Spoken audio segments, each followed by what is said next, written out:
What's up guys? Dito tayo ulit. Nagpalit ako ng yung sando kahapon. Pinalitan ko, ganun pa rin.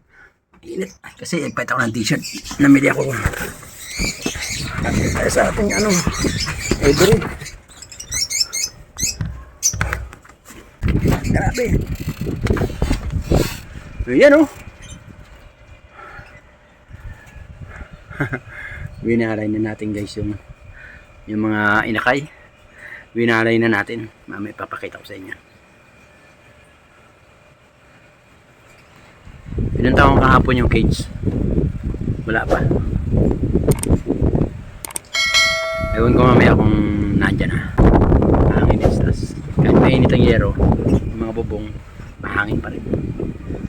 Ayun guys, yung yung aking dalawang, yung mga inakay ko guys. Bali, medyo sad nga, dalawa na yung namatay. Gawa nung kagaya ng sabi ko sa inyo nung isang araw yung vlog ko na binalik ko, tapos nung binalik ko kinamagahan, nakita ko na patay doon. Hinahanap ko yung isang kapatid, patay yung isa, yung bunso, pinagtutukan nung ina. Ganyan talaga guys kasila ng mga African. Kailangan talaga wag mo silang istorbuhin, wag mo silang pakikialaman.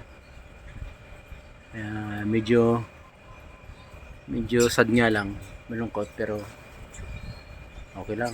Charge to experience natin yun. Kasi naawa ako, maliit pa medyo mataas yung kanyang pugad.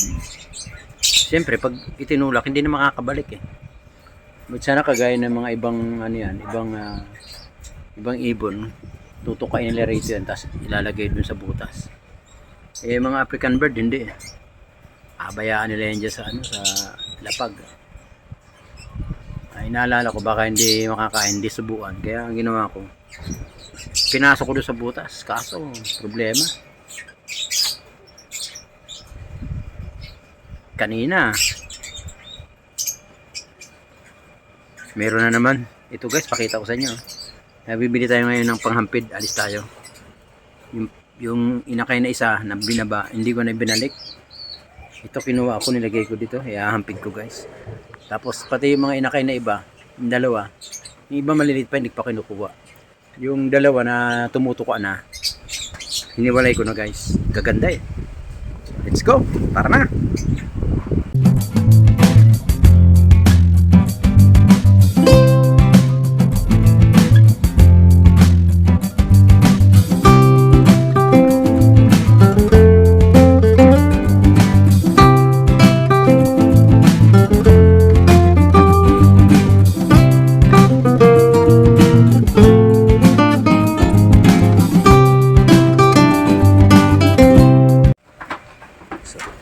Ito na guys, ito yung isa munang inakay hampid natin. Sara natin baka yun. Ayan guys, ayan hampid natin. Hampid natin yan. Nagugutom na yan guys kasi hindi pa siya napapakain. Mamaya bibili tayo ng ringgilya. Pakainin natin. Tapos tawag dito, formula, yung formula natin,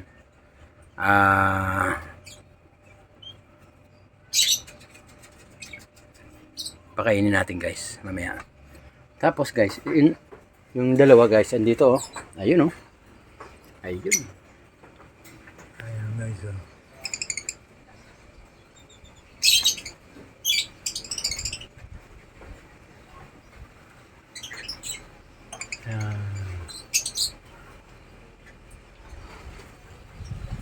yung dalawa guys.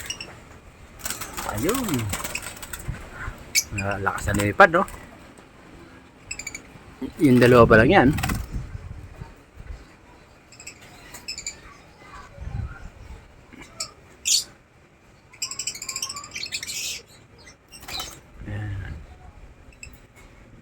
Ayan, yung dalawa pa lang yan guys.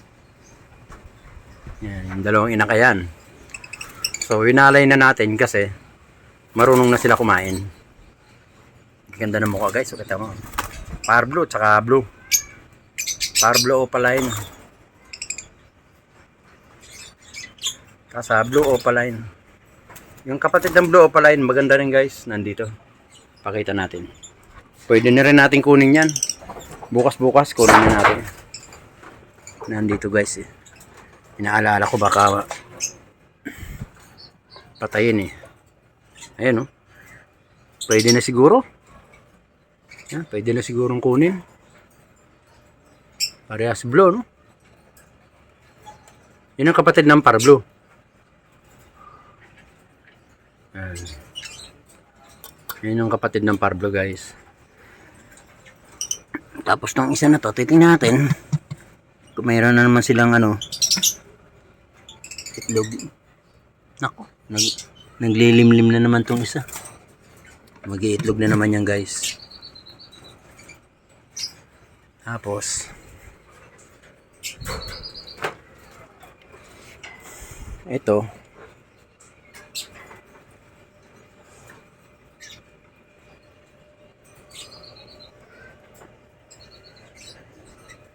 titingnan natin kung malalaki na yung ano nito.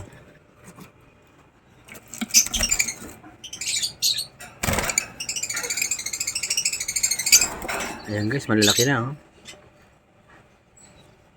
Laki ng isa. Okay.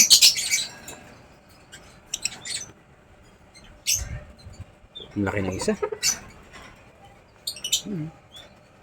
Parang laki ng butsi ng isa. Laki ng isa guys. Ayan. Kasi makatid yung dalawa na lang yan. Tapos bali ito. Sinong nilagay ko rito?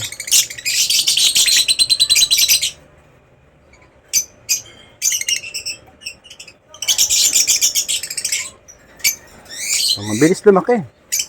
Bali dalawa na lang pala inaantay natin. Dalawa na lang yun nandito. Ito wala na to. Ito wala na rin. Kinuha na natin.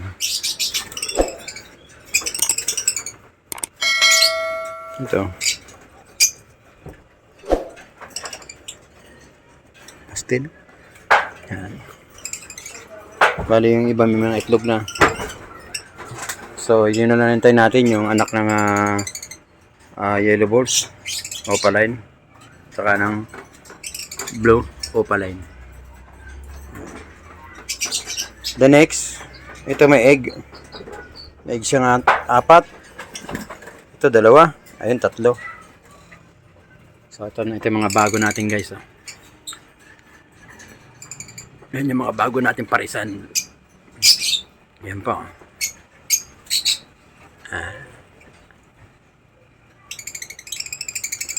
Ito yung mga bago natin parisan. Yellow balls, opa, split ino, saka albino. Tapos yellow balls, split ino at saka green opaline. Ayan, ito yung ating disino. Tama ba? Pula mata nito eh. Ayan. Ano pala to? Dilute.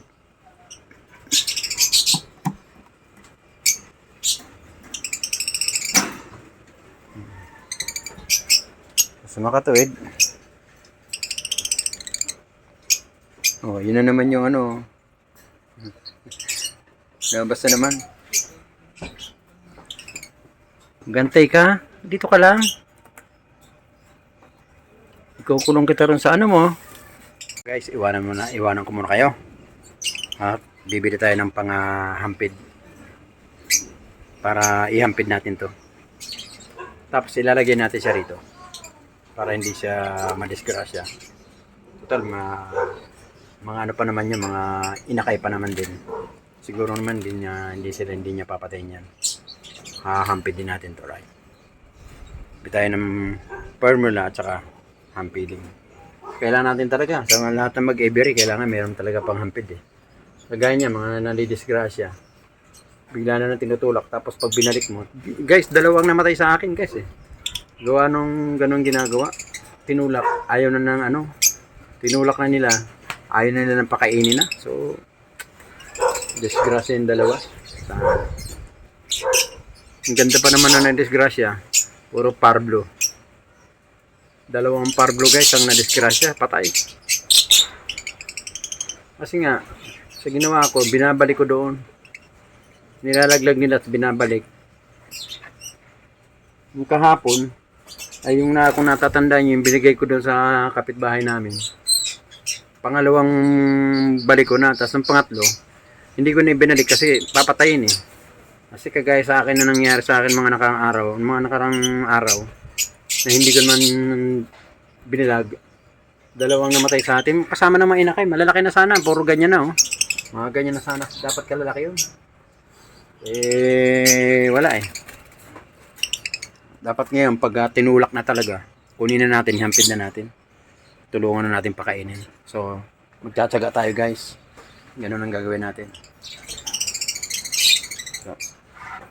So hanggang dito muna guys, at ako'y bibili ng aking panghampid. Bibili tayo ng formula at hampiding para mahampid natin itong isang inakay na to. Save natin yung buhay ng inakay na isa. Alright, hanggang dito lang guys. Maraming salamat sa panood kay Papa Ubas TV. Thank you po. At yun, at ngayon daw darating yung ating cage. Kasabay din yan. Ngayon daw darating, so antayin natin. Thank you po sa panonood kay Papa Ubas TV. Maraming salamat. Shoutout po sa mga taga Luzon, Visayas, Mindanao.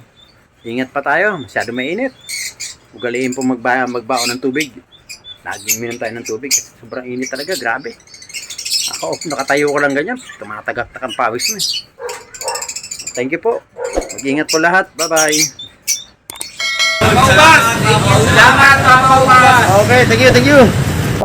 Every time we say goodbye, baby, it hurts. When the sun goes down and the band won't play,